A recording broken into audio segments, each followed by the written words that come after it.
Students, welcome to our Sachdeva new PT college channel. बच्चों, हमने एक चैप्टर स्टार्ट किया है ह्यूमन रिप्रोडक्शन, जो कि अभी रनिंग चल रहा है हमारा। बहुत सारे आप में से कई सारे बच्चों का मैसेजेस हो रहा था कि मैम 11th के चैप्टर्स कब स्टार्ट कर रहे हैं। तो हमने एक पैरेलल में 11th का भी एक सीक्वेंस स्टार्ट किया है। 11th एनसीईआरटी क्लास 11th का भी पोर्शन लेना स्टार्ट किया है। आपका यहाँ पर एक चैप्टर है breathing and exchange of gases. Chapter number 17 है आपका 11th एनसीईआरटी में, breathing and exchange of gases. बहुत ही इंटरेस्टिंग चैप्टर है, ह्यूमन फिजियोलॉजी का एक बहुत इंटरेस्टिंग, बहुत इंपॉर्टेंट चैप्टर है।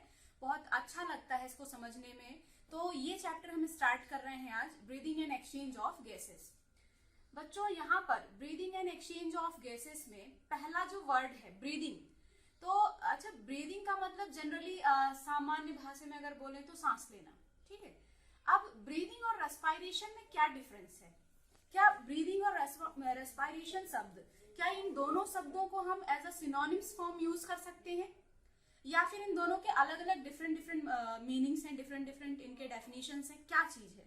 तो पहले हम breathing and exchange of gases chapter start करने से पहले हम बात करते हैं कि रेस्पिरेशन और ब्रीदिंग क्या है।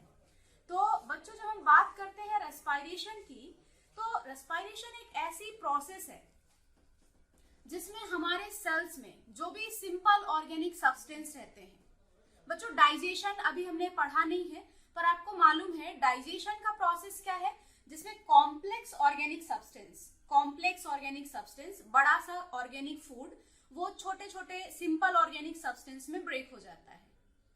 लाइक जैसे प्रोटीन अमीनो एसिड्स में ब्रेक हो गया, फैटी एसिड एंड ग्लिसरॉल में ब्रेक हो गया, प्रोटीन अमीनो एसिड्स में ब्रेक हुआ, कार्बोहाइड्रेट्स जो पॉलीसेकेराइड्स हैं वो सिंपल मोनोसेकेराइड्स में ब्रेक हुए। अब क्या ये जो सिंपल ऑर्गेनिक फॉर्म है ये एनर्जी के सोर्स होते हैं, लेकिन हमारी जो सेल है, हमारी सेल एनर्जी के फॉर्म में सिर्फ और सिर्फ किसको पहचानती है? एटीपी को पहचानती है। हमारी सेल एनर्जी के लिए केवल एटीपी को ही पहचानती है। तो जब तक ये जो सिंपल ऑर्गेनिक सब्सटेंस हैं इनसे एटीपी नहीं बनेगा, तब तक हमारी मेटाबॉलिक एक्टिविटी प्रोसीड नहीं हो पाएगी। तो इसलिए रेस्पिरेशन एक ऐसी प्रोसेस है बच्चों, जहां पर जो सिंपल ऑर्गेनिक सब्सटेंस हैं, सेल में जो सिंपल ऑर्गेनिक सब्सटेंस हैं, like monosaccharides, like amino acids, like fatty acids, simple organic substance के ब्रेकडाउन होने से एटीपी का फॉर्मेशन होना। सिंपल ऑर्गेनिक सब्सटेंस टूटेंगे और क्या बनाएंगे? एटीपी बनाएंगे। अब ये सिंपल ऑर्गेनिक सब्सटेंस कैसे टूटेंगे? टूटने के लिए चाहिए ऑक्सीजन, मतलब सिंपल ऑर्गेनिक सब्सटेंस का ऑक्सीडेशन होगा, और ऑक्सीडेशन से क्या बनेंगे? एटीपी बनेंगे। तो एटीपी तो सेल यूज करती जाएगी जरूरत के हिसाब से, लेकिन इस प्रोसेस में बच्चों ये जो सिंपल ऑर्गेनिक सब्सटेंस ऑक्सीडेशन हुआ, और ऑक्सीडेशन होके क्या बनाया? एटीपी। एटीपी के साथ साथ यहाँ पर CO2 भी बनता है। मतलब इस एटीपी फॉर्मिंग प्रोसेस में सेल को लगातार क्या चाहिए? इनपुट चाहिए किसका? O2 का। और आउटपुट में एटीपी के अलावा एक और कौन सी गैस बन रही है? CO2। तो सेल में लगातार CO2 क्या होती जाएगी? एक्यूमुलेट होती जाएगी, इकट्ठा होती जाएगी। मतलब सेल से CO2 को लगातार रिमूव करना चाहिए, और ये प्रोसेस एटीपी बनने का प्रोसेस कंटिन्यू रहे, इसके लिए क्या चाहिए? सेल को O2 चाहिए। मतलब सेल में लगातार O2 का इनपुट और CO2 का रिमूवल होना चाहिए। अब इसके लिए सेल को O2 कहां से मिलेगी? ऑक्सीजन का सोर्स क्या है? एटमॉस्फेयर, गैसेस का मिक्सचर है एटमॉस्फेयर। तो अब यहाँ पर बच्चों रेस्पिरेशन समझ में आ गया। रेस्पिरेशन एक प्रोसेस है जिसमें सिंपल ऑर्गेनिक सब्सटेंस ऑक्सीडाइज होंगे और एटीपी बनाएंगे, साथ ही साथ और क्या बनाएंगे? CO2 बनाएंगे। Is that clear? ये है रेस्पिरेशन। अब रेस्पिरेशन के लिए आपको समझ में आ रहा है कि लगातार O2 का इनपुट चाहिए, CO2 रिमूव होना चाहिए। तो ये O2 और CO2, O2 का आना, CO2 का जाना, ये कैसे होगा? इसके लिए हम देखते हैं। तो रेस्पिरेशन का डेफिनेशन मैंने यहाँ लिखा है, आप एक बार ध्यान से देखिएगा। रेस्पिरेशन में लिखा है the ATP forming process, ATP formation process by the breaking of simple organic substance. ATP बनने की प्रोसेस, कौन सी प्रोसेस? जिसमें सिंपल ऑर्गेनिक सब्सटेंस क्या होते हैं? ब्रेक होते हैं। And for this cell requires O2, और इसके लिए सेल को क्या चाहिए? O2 चाहिए। At the end of this process CO2 also formed in cells. इस एटीपी बनने के साथ साथ रिएक्शन के एंड में, प्रोसेस के एंड में और क्या बन जाता है? CO2 भी बनती है सेल्स में। ठीक है, तो ये हो गया रेस्पिरेशन, ओवरऑल रेस्पिरेशन। अब इस रेस्पिरेशन के लिए, रेस्पिरेशन के टोटल 3 स्टेप्स हैं इस प्रोसेस में, जिसमें सिंपल ऑर्गेनिक सब्सटेंस ऑक्सीडाइज होगा, एटीपी और CO2 बनेगा। इसके लिए टोटल 3 स्टेप्स में ये प्रोसेस कंप्लीट होती है। रेस्पिरेशन के 3 स्टेप्स हैं। कौन कौन से 3 स्टेप्स? 3 स्टेप्स हैं। पहला स्टेप है एक्सटर्नल रेस्पिरेशन, दूसरा स्टेप है इंटरनल रेस्पिरेशन, और तीसरा स्टेप है बच्चों सेल्यूलर रेस्पिरेशन। रेस्पिरेशन में 3 steps, external respiration, then is internal respiration and then cellular respiration. Is that clear? अब बच्चों एक्सटर्नल रेस्पिरेशन क्या है? सबसे पहले गैसियस एक्सचेंज होगा, कहां पर? एटमॉस्फेयर से और हमारे लंग्स के बीच। The first gaseous exchange occurs between atmosphere and the alveoli of our lungs. You can simply say alveoli और lungs बोल सकते हैं आप।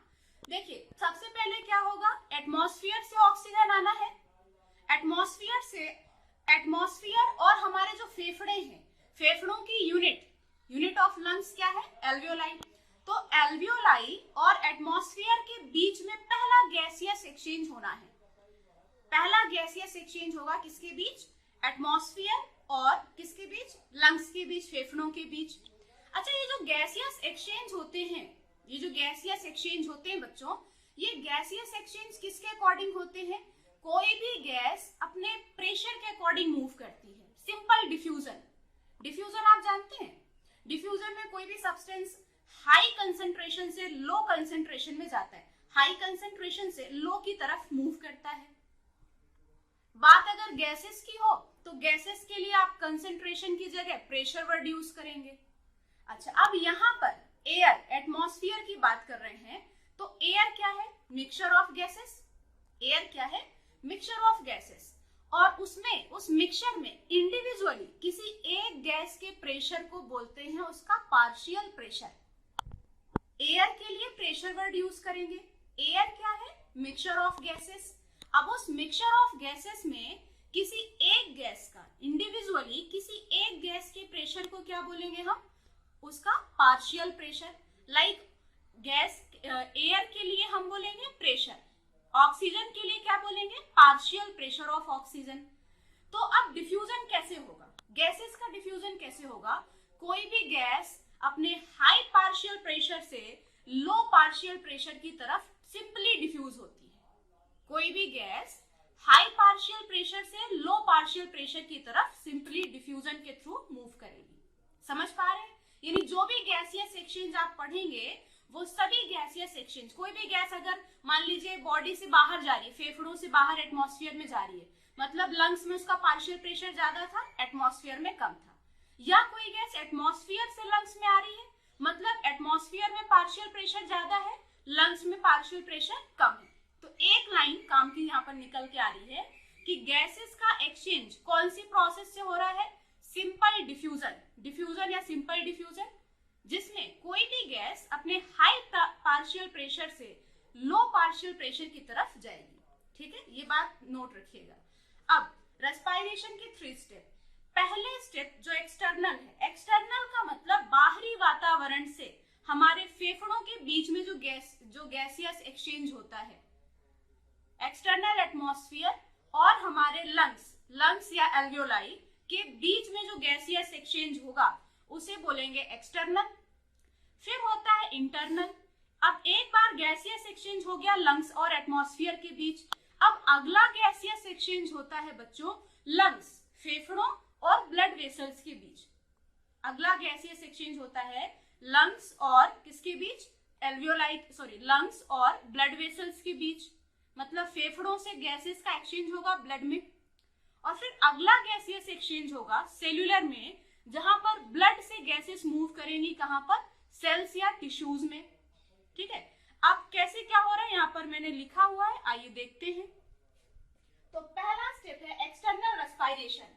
लिखा हुआ है एक्सटर्नल रेस्पिरेशन में exchange of gases, exchange of gases, कौन सी gases, O2 and CO2, exchange of gases between atmosphere and alveoli of lungs.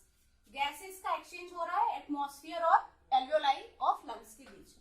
कैसे हो रहा है यहाँ पर दिखाया गया है, एटमॉस्फेयर और ये लंग्स। एटमॉस्फेयर से O2 जा रही है लंग्स में, O2 डिफ्यूज हो रही है लंग्स में, और लंग्स से CO2 डिफ्यूज होती है किधर की ओर, एटमॉस्फेयर की ओर। ये डिफ्यूजन पार्शियल प्रेशर के अकॉर्डिंग हो रहा है। ठीक है, अब इंटरनल रेस्पिरेशन आता है। लिखा है exchange of gases that is O2 and CO2 between alveoli और lungs to the blood. Gaseous exchange हो रहा है, कौन सी गैसेस, वही ऑक्सीजन और CO2 का। किसके बीच हो रहा है, एल्वियोलाई कहिए या लंग्स कहिए, एल्वियोलाई और लंग्स, एल्वियोलाई और लंग्स से कहा, ब्लड। ब्लड का मतलब ब्लड वेसल बोला जा सकता है। तो फेफड़ों में एक बार, लंग्स में क्या आ गई, O2। अब ये O2 कहाँ जाएगी, ब्लड में, और ब्लड से जो CO2 है वो किधर की ओर पास होगी, लंग्स की ओर। ठीक है, तो यहाँ पर आप ध्यान से देखिए बच्चों, ये लिखा हुआ है यहाँ ब्रैकेट में एल्वियोलाई और लंग्स। एल्वियोलाई और लंग्स से ऑक्सीजन O2 जा रही है किधर, blood vessels, blood vessels means blood में, और ब्लड से CO2 जा रहा है कहां पर, एल्वियोलाई या लंग्स के बीच में। Is that clear? अब तीसरा स्टेप है सेल्यूलर रेस्पिरेशन। सेल्यूलर रेस्पिरेशन में लिखा है the gaseous exchange between blood vessel to cells और टिश्यूज।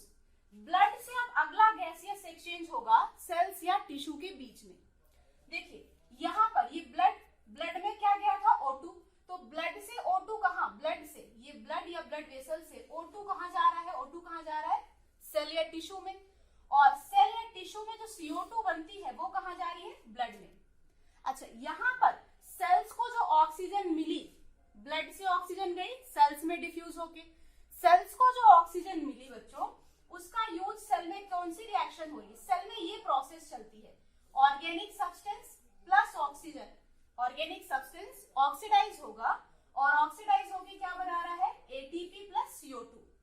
सेल में ऑर्गेनिक सब्सटेंस ऑक्सीडाइज हुआ, ऑक्सीडाइज होके क्या बनाया, ATP प्लस CO2। तो ATP तो काम का है, वो तो यूज होगा, और जो CO2 बनी, यही CO2 सेल से वापस कहाँ भेज दी जाएगी, टिश्यू से कहाँ भेज दी जाएगी, ब्लड में। और लगातार इस प्रोसेस के लिए ऑक्सीजन चाहिए सेल में, वो ऑक्सीजन कौन देगा, ब्लड से O2 जाएगी सेल में, सेल इस O2 का इस तरह से यूज करेगा, और इस रिएक्शन में क्या बनाएगा, CO2, बनी हुई CO2 को वापस भेज दिया जाएगा कहां पर, ब्लड में। तो ये था रेस्पिरेशन के 3 स्टेप्स। तो हमने पूरा रेस्पिरेशन पढ़ लिया। चैप्टर का नाम तो ब्रीदिंग है, तो ब्रीदिंग कौन सा प्रोसेस है, ये ओवरऑल प्रोसेस रेस्पिरेशन है जिसमें ATP फॉर्मेशन की प्रोसेस हुई।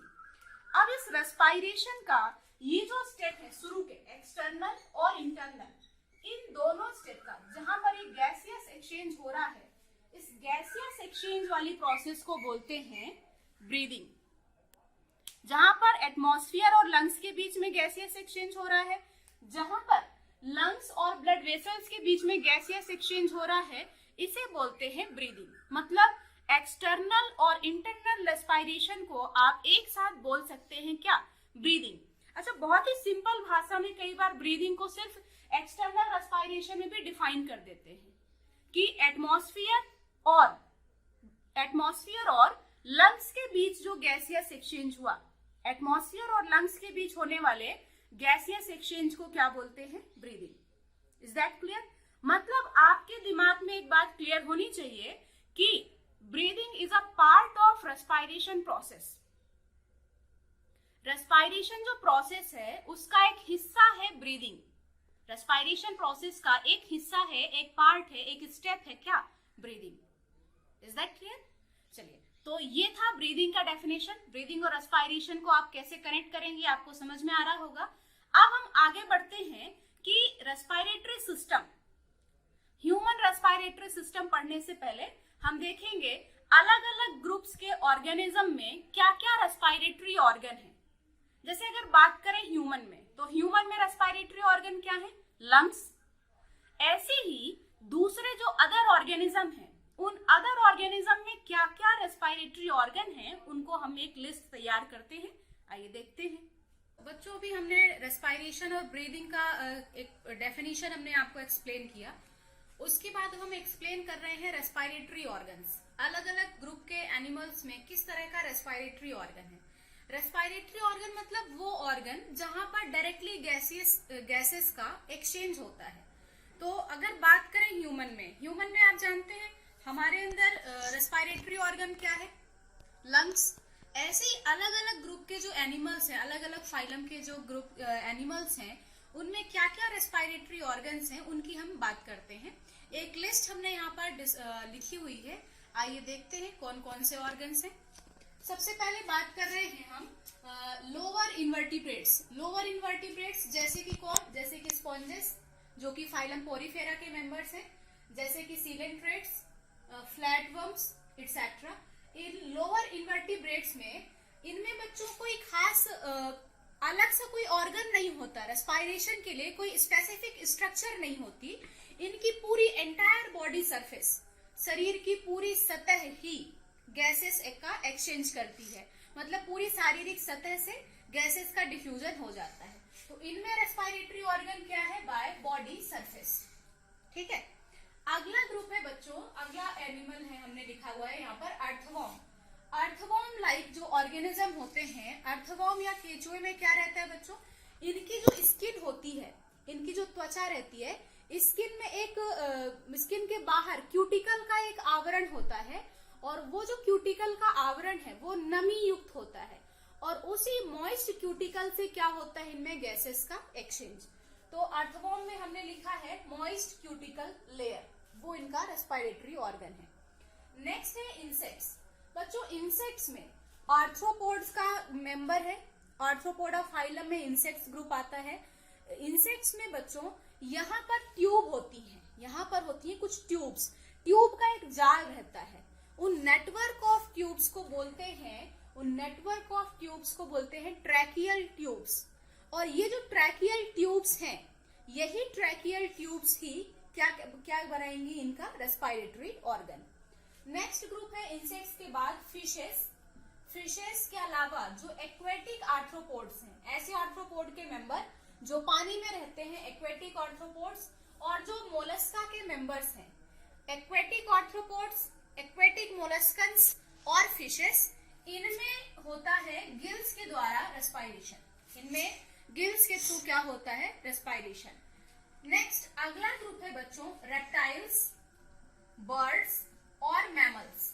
सरीसृप, पक्षी और स्तनधारी, इन सभी में लंग्स के द्वारा होता है रेस्पिरेशन। इनमें होता है lungs, proper well defined structure होती है रेस्पिरेटरी स्ट्रक्चर, लंग्स।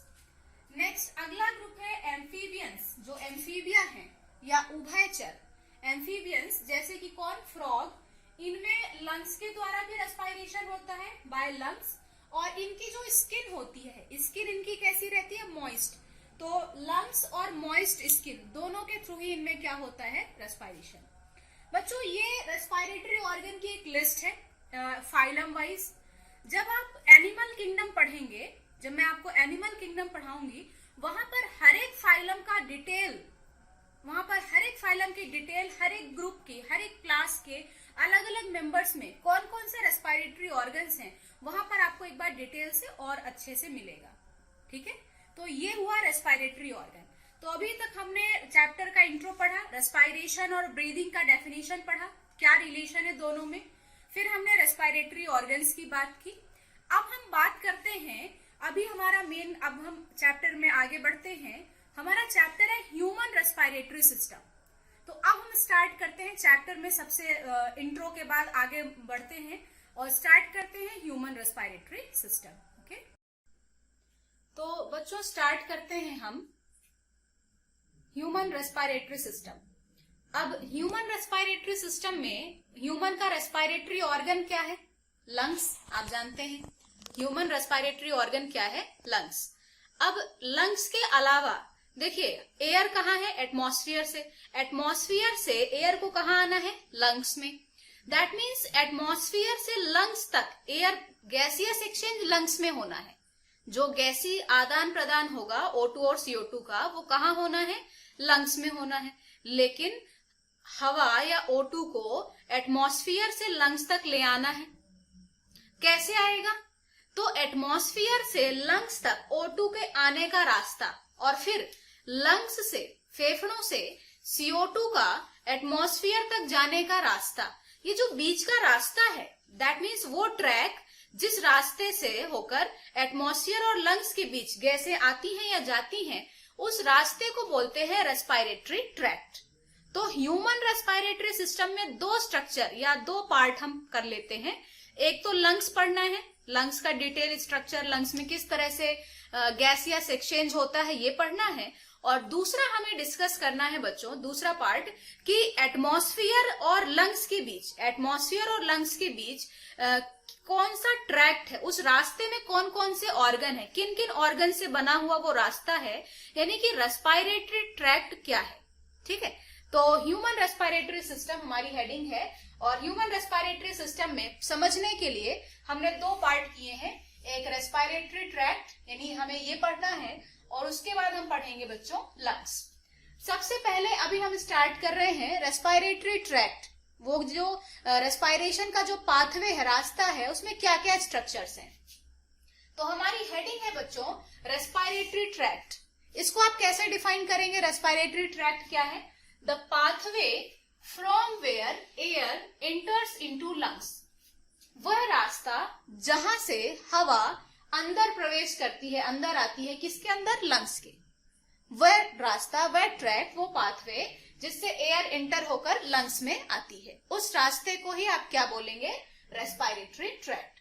अब रेस्पिरेटरी ट्रैक्ट कहाँ से स्टार्ट होता है, तो मैं आपको एक बार बता रही हूँ। सबसे पहले ये हमारे नोज में क्या है, दो ओपनिंग्स, इन दोनों ओपनिंग्स को बच्चों बोलते हैं नॉस्ट्रिल।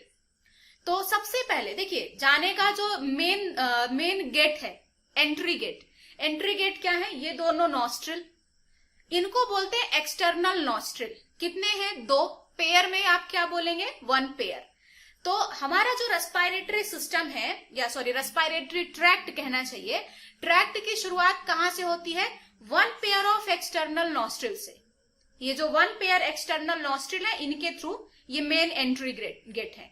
अब ये जो नॉस्ट्रिल है, दोनों नॉस्ट्रिल आगे चलकर एक चैम्बर में ओपन होते हैं, दोनों नॉस्ट्रिल एक चैम्बर में ओपन होते हैं, जिसे जो नेजल चैम्बर है, नेजल चैम्बर का शुरू का हिस्सा, सपोज चैम्बर इतना बड़ा है, इतना बड़ा चैम्बर, उस चैम्बर का शुरुआत का कुछ हिस्सा, फ्रंट का कुछ पार्ट, या उस चैम्बर का, नेजल चैम्बर का जो एंटीरियर पार्ट है, जो अग्र भाग है, उस एंटीरियर पार्ट को बोलते हैं नेजल वेस्टिब्यूल।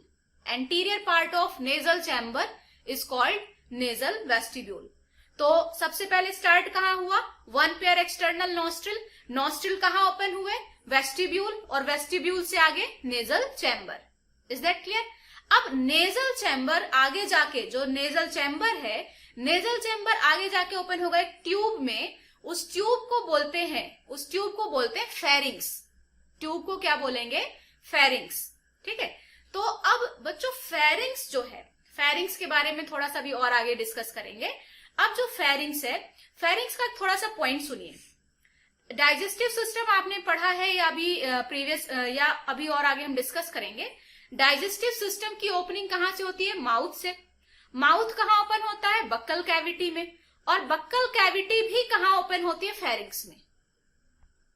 कैसे, मैंने दो चीजों की ओपनिंग फेरिंग्स बता दी आपको, बक्कल कैविटी की ओपनिंग भी फेरिंग्स और नेजल चैम्बर की ओपनिंग भी फेरिंग्स। मतलब फेरिंग्स एक ऐसी ट्यूब है जहां पर फूड, जो आप फूड अपटेक करते हैं, जो आप फूड या बोलस जो आप खाते हैं, वो भी फेरिंग्स में पहुंचा, और जो हवा आप अंदर ले रहे हैं, जो एयर आप अंदर इनहेल कर रहे हैं, वो एयर भी कहां पहुंच गई, फेरिंग्स में। That means pharynx is the common pathway for air and food. Pharynx हवा और भोजन दोनों का एक कॉमन, दोनों का एक उभय रास्ता है। Is that clear. अब उसके बाद फेरिंग्स में एयर भी पहुंचा, फेरिंग्स में फूड भी पहुंचा। फेरिंग्स के बाद आगे दो अलग अलग दरवाजे हैं, फेरिंग्स के दो दरवाजे हैं, फेरिंग्स से दो गेट होते हैं। एक गेट का नाम है ग्लॉटिस, एक दरवाजे का क्या नाम है, ग्लॉटिस, और दूसरे का नाम है गलेट। एक डोर है ग्लॉटिस, फेरिंग्स के दो डोर। फेरिंग्स क्या है, the common pathway for air and food. अब फेरिंग्स के कितने डोर, दो। कौन कौन से दो डोर हैं, एक दरवाजे का नाम है ग्लॉटिस, समझ पा रहे हैं, और दूसरे दरवाजे का नाम है गलेट। ओके, तो जो गलेट वाला दरवाजा है, गलेट जो दरवाजा है, वो दरवाजा आगे ओपन होता है फूड मार्ग, जो फूड पाथवे है, भोजन मार्ग जो है। जो गलेट है दरवाजा, गलेट दरवाजा आगे किस में ओपन होता है, गलेट जो है वो आगे ओपन होगा oesophagus. Oesophagus means food pipe. और जो ग्लॉटिस दरवाजा है, जिस डोर का नाम हमने ग्लॉटिस बताया, वो ग्लॉटिस डोर कहाँ ओपन होता है, वो ओपन होता है trachea. Trachea means air pipe. Is that clear?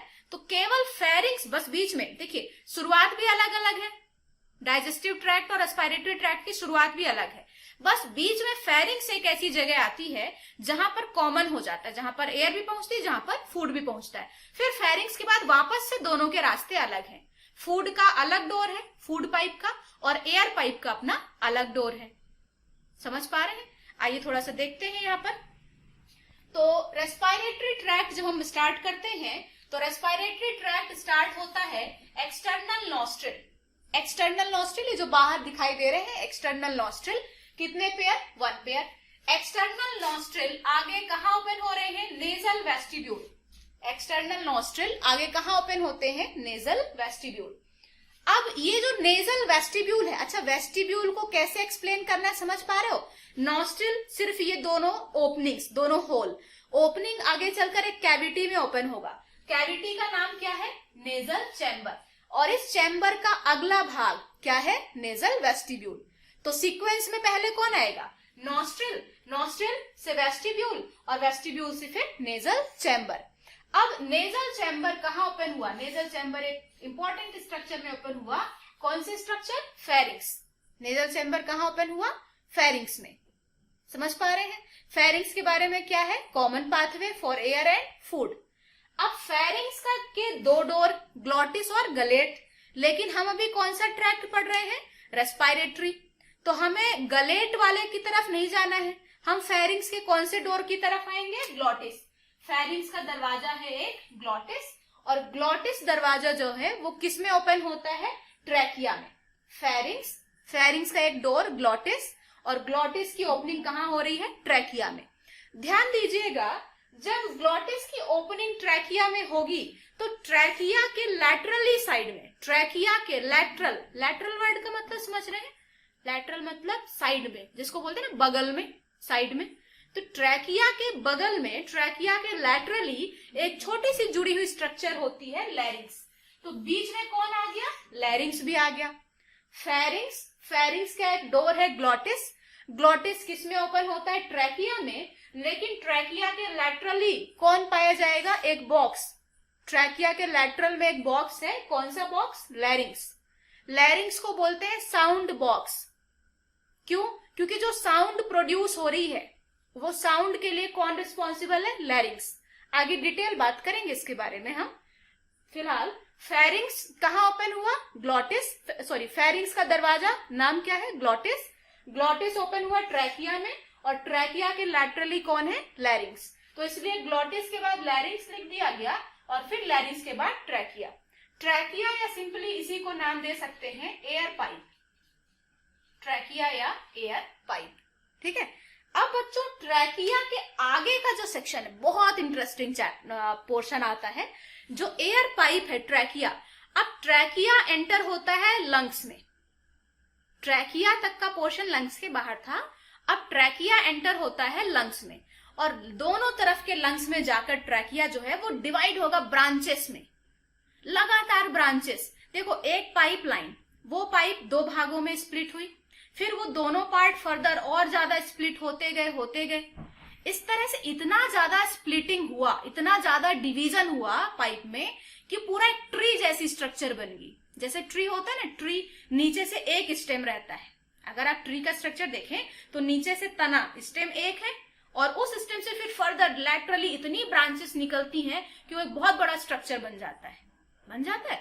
बिल्कुल वैसे ही ट्रैकिया जो है वो आगे दो पार्ट में स्प्लिट होगा और ये दोनों ही पार्ट अपनी अपनी तरफ लगातार डिवाइड होती जाएंगी और डिवाइड होकर एक ट्री लाइक स्ट्रक्चर बना लेंगी।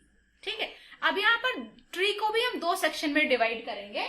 जो ट्रैकिया है, ट्रैकिया से आगे बनेगा एक स्ट्रक्चर ब्रोंकियल ट्री और ब्रोंकियल ट्री से आगे एक और स्ट्रक्चर बनेगा रेस्पिरेटरी ट्री। ब्रोंकियल ट्री और रेस्पिरेटरी ट्री क्या है, कैसे डिवाइड होती हैं, इनके बारे में डिटेल हमें अलग से देखना है। ठीक है, तो आई होप कि आप समझ पा रहे हैं कि रेस्पिरेटरी ट्रैक्ट के ये सारे ऑर्गन हैं, ये सारे स्ट्रक्चर हैं, ये वो पाथवे हैं जब हवा एटमॉस्फेयर से, जब एयर एटमॉस्फेयर से लंग्स तक पहुंचती है या लंग्स से एटमॉस्फेयर में जाती है तो बीच में क्या क्या ऑर्गन आते हैं, बीच में कौन कौन सी स्ट्रक्चर आती हैं जो मिलकर रेस्पिरेटरी ट्रैक्ट बनाती हैं, उन स्ट्रक्चर्स के ये नाम है और ये सीक्वेंस है।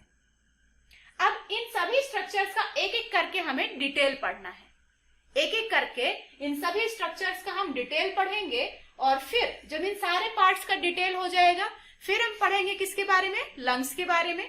फिर हम किसके बारे में पढ़ेंगे, लंग्स के। जब ये पूरा पोर्शन और ये लंग्स पूरा कंप्लीट हो जाएगा तब स्ट्रक्चर वाला पार्ट फिनिश होगा और हम आगे स्टार्ट करेंगे कि ब्रीदिंग का मैकेनिज्म क्या है, गैसियस एक्सचेंज कैसे होते हैं। Is that clear? चलिए तो आगे आते हैं। थोड़े से ये जो पार्ट्स हैं, एक्सटर्नल नॉस्ट्रिल, वेस्टिब्यूल और नेजल चैम्बर और फेरिंग्स तक की बात करते हैं, फिर आगे डिटेल से और आगे एक एक करके सारे पार्ट्स को समझते हैं। ठीक है, तो बच्चों हमने रेस्पिरेटरी ट्रैक्ट के ऑर्गन्स की एक लिस्ट पढ़ी।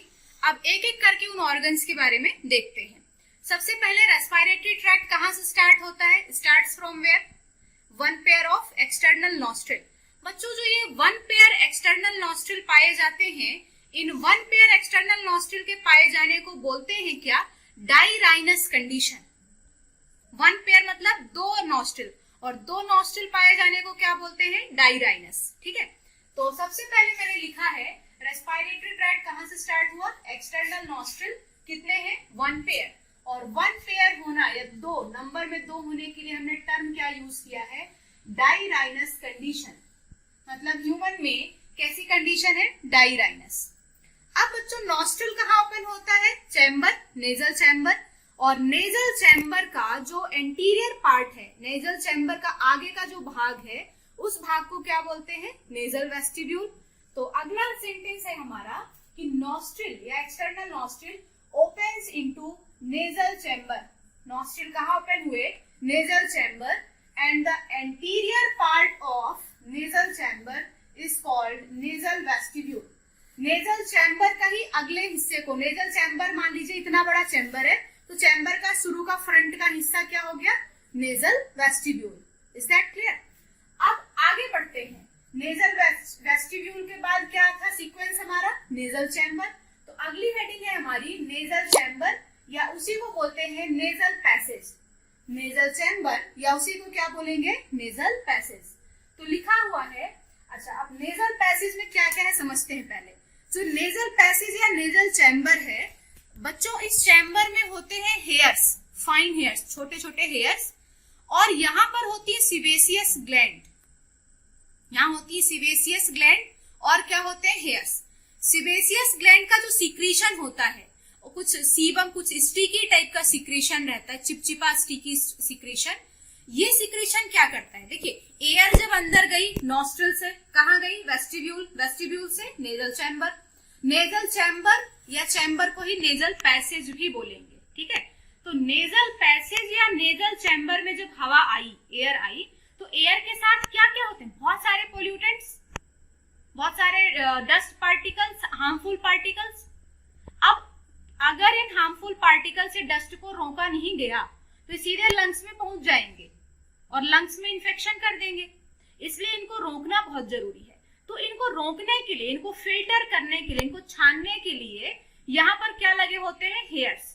हेयर्स क्या करते हैं, उन हेयर्स का ऐसा जाल रहता है, हेयर्स क्या करते हैं, एयर को अंदर जाने देते हैं और जो डस्ट पार्टिकल है उनको बीच में रोक लेते हैं।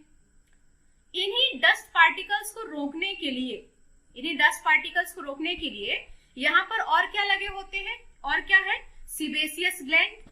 सीबेसियस ग्लैंड का जो चिपचिपा स्टिकी सीक्रेशन रहेगा, जैसे ही कोई डस्ट पार्टिकल अंदर जाएंगे तो डस्ट पार्टिकल्स कहाँ स्टिक हो जाएंगे, कहाँ अटैच हो जाएंगे, सीबेसियस ग्लैंड का जो सीक्रेशन है सीबम में अटैच हो जाएंगे। मतलब एयर जब अंदर जाएगी तो कैसी एयर अंदर जाएगी, प्योर होके जाएगी, उसमें कोई इम्प्यूरिटी नहीं रहेगी। इम्प्यूरिटी हटाने के लिए नेजल चैम्बर में 2 अरेंजमेंट, क्या क्या, हेयर्स है और क्या है, हेयर्स के अलावा और क्या है, हेयर्स के अलावा सीबेसियस ग्लैंड है। ठीक है, ये हो गया। अब अगला अरेंजमेंट जो नेजल पैसेज या नेजल चैम्बर है बच्चों, यहाँ पर एक मेम्ब्रेन होती है। नेजल पैसेज में एक मेम्ब्रेन रहती है, मेम्ब्रेन का नाम है निडेरियन मेम्ब्रेन। मेम्ब्रेन का नाम क्या है, निडेरियन मेम्ब्रेन, या ऑल्फैक्टरी मेम्ब्रेन भी बोल सकते हैं। ऑल्फैक्टरी, ऑल्फैक्शन शब्द से बना है। ऑल्फैक्शन मीन्स स्मेल, सूंघना। तो एयर के साथ जो कुछ भी पार्टिकल्स आते हैं वो पार्टिकल्स क्या होते हैं, यहाँ पर निडेरियन म्यूकस में डिसॉल्व होंगे। यहाँ पर जो म्यूकस रहेगा नेजल चैम्बर में, म्यूकस में डिसॉल्व होंगे और डिसॉल्व होने के बाद इंपल्स जनरेट करेंगे। और वो इंपल्स कौन रिसीव करेगा, निडेरियन मेम्ब्रेन। मतलब निडेरियन मेम्ब्रेन स्मेल से रिलेटेड या स्मेल के लिए सेंसरी मेम्ब्रेन है, सूंघने के लिए सेंसरी मेम्ब्रेन है। कौन सी, निडेरियन मेम्ब्रेन। तो नेजल पैसेज या नेजल चैम्बर में क्या क्या पढ़ा हमने, इंप्यूरिटी को रोकने के लिए हेयर, सीबेसियस ग्लैंड, और स्मेल के सेंस को रिसीव करने के लिए सेंसरी मेम्ब्रेन। कौन सी सेंसरी मेम्ब्रेन, ऑल्फैक्टरी मेम्ब्रेन। नाम ध्यान रखिएगा, निडेरियन मेम्ब्रेन है। 2 बातें क्लियर हुई, हेयर और सीबेसियस ग्लैंड, और तीसरी बात क्या, यहाँ पर निडेरियन मेम्ब्रेन। निडेरियन मेम्ब्रेन क्या है, ऑल्फैक्टरी मेम्ब्रेन, जो ऑल्फैक्शन से, स्मेल से रिलेटेड स्टिमुलस को रिसीव करेगी। अब बच्चों आगे आते हैं। देखिए, एटमॉस्फेयर में एयर का टेम्परेचर कुछ भी है, कभी ज्यादा है हमारी बॉडी टेम्परेचर से, कभी कम है। कभी ऐसा आपको महसूस हुआ कि एयर अंदर गई और ऐसा लगा अरे ठंडा ठंडा एयर पहुंच गया लंग्स में, या अरे गर्मी के दिनों में तो गरम गरम हवा चली गई? ऐसा नहीं होता। क्यों? क्योंकि जब एयर अंदर लंग्स तक पहुंचती है तब तक उसका टेम्परेचर, एयर का टेम्परेचर बाहर कुछ भी रहा हो, हमारे बॉडी टेम्परेचर से कम या ज्यादा जो कुछ भी रहा हो, लेकिन जब वो एयर बॉडी में लंग्स में पहुंचती है हमारी बॉडी के अंदर, तो उसका टेम्परेचर हमारी बॉडी टेम्परेचर के इक्वल हो जाता है। अब इक्वल कैसे हुआ? देखिए, एयर इंटर हुई नॉस्ट्रिल से वेस्टिब्यूल में गई, वेस्टिब्यूल से नेजल चैम्बर में। अब ये जो नेजल चैम्बर रास्ता है ना बच्चों, ये चैम्बर या पैसेज बोल सकते हैं, नेजल पैसेज या नेजल चैम्बर एक बहुत ही लंबा रास्ता है, बहुत ऐसे घुमावदार रास्ता है, लंबा और घुमावदार। और जब एयर इस लंबे और घुमावदार रास्ते को पार करती हुई आगे जाती है तो अपने आप उसका टेम्परेचर, अपने आप जब एयर इस लंबे घुमावदार रास्ते से होकर अंदर जाएगी, आगे रास्ते में आगे बढ़ेगी, तो उसका टेम्परेचर अपने आप सेटअप हो जाएगा, किसके? बॉडी टेम्परेचर के इक्वल हो जाएगा। अब इस नेजल पैसेज को ये लंबा घुमावदार किसने बनाया? यहाँ पर नेजल पैसेज में 3 बोन्स होती हैं। नेजल पैसेज जो होता है 3 बोन से घिरा रहता है, 3 बोन से कवर है। तीनों बोन का नाम है, एक का नाम है नेजल, दूसरे का नाम है मैक्सिला और तीसरा है इथेमॉइड। नेजल, मैक्सिला और इथेमॉइड नाम याद रहे तो ठीक है, अदरवाइज आपकी एनसीईआरटी ने बिल्कुल भी मेंशन नहीं किया है। तो नेजल चैम्बर या नेजल पैसेज में 3 बोन्स हैं। इन तीनों बोन्स को बोलते हैं नेजल या टर्बिनल कॉन्की, टर्बिनल कॉन्की। तो टर्बिनल कॉन्की या इन 3 बोन्स की वजह से नेजल पैसेज कैसा बन जाता है? बहुत लंबा और बहुत ज्यादा घुमावदार बन जाता है। और इस लंबे घुमावदार पाथ से जब एयर एंटर होती है तो उसका टेम्परेचर ऑलरेडी हमारे बॉडी टेम्परेचर के इक्वल हो जाता है। Is that clear? तो इतनी बातें हैं किसमें? नेजल चैम्बर में। नेजल चैम्बर में बच्चों एक एपिथेलियम भी है। एपिथेलियल टिश्यू कौन सा पाया जाता है? वहां पर होता है pseudo stratified columnar glandular epithelial tissue. तो आइए बात करते हैं, अभी हमने जितना भी आपको समझाया नेजल पैसेज के बारे में उसको डिस्कस करते हैं। तो नेजल पैसेज में लिखा हुआ है, नेजल पैसेज या नेजल चैम्बर लिखा है in this part. Nasal passage या नेजल चैम्बर में क्या है? Hairs and sebaceous glands, hairs and sebaceous glands are present. Hairs पाए जाते हैं और सीबेसियस ग्लैंड्स पाए जाते हैं and these structures prevents entry of harmful particle. ये जो हेयर है और सीबेसियस ग्लैंड ये हार्मफुल पार्टिकल के अंदर जाने को रोकते हैं। इसके अलावा बच्चों मैंने यहीं पर थोड़ा सा मेंशन किया है अलग से स्पेस कम होने की वजह से कि नेजल चैम्बर या नेजल पैसेज में ही एक मेम्ब्रेन है। मेम्ब्रेन का नाम याद रखना बहुत जरूरी है। मेम्ब्रेन का नाम है निडेरियन मेम्ब्रेन या ऑल्फैक्टरी मेम्ब्रेन। निडेरियन या ऑल्फैक्टरी मेम्ब्रेन आप अच्छे से लिख लीजिएगा। निडेरियन या ऑल्फैक्टरी मेम्ब्रेन किसका काम करती है? जो भी स्मेल से रिलेटेड सेंस आते हैं, सूंघने से संबंधित जो भी सेंस आते हैं उनको रिसीव करने वाली सेंसरी मेम्ब्रेन कौन सी है? निडेरियन या ऑल्फैक्टरी मेम्ब्रेन। कहां पर है? नेजल पैसेज में। समझ पा रहे हैं? अगला पॉइंट आता है कि nasal passage is covered by 3 bones. Nasal passage में 3 बोन्स हैं। कौन कौन सी बोन? नेजल, मैक्सिला और इथोमॉइड। 3 बोन्स, नेजल, मैक्सिला, इथोमॉइड, तीनों को एक साथ एक नाम लेना है तो क्या बोलेंगे? टर्मिनल बोन या टर्मिनल कॉन्की। टर्मिनल बोन या टर्मिनल कॉन्की। अब इन तीनों बोन या कॉन्की की वजह से क्या हुआ? पाथवे, नेजल पैसेज कैसा हुआ? लंबा और टर्निंग। तो लिखा हुआ है nasal passage is a long highly turned path, लंबा और बहुत घुमावदार रास्ता है। And when air pass from this then its temperature becomes equal to body temperature.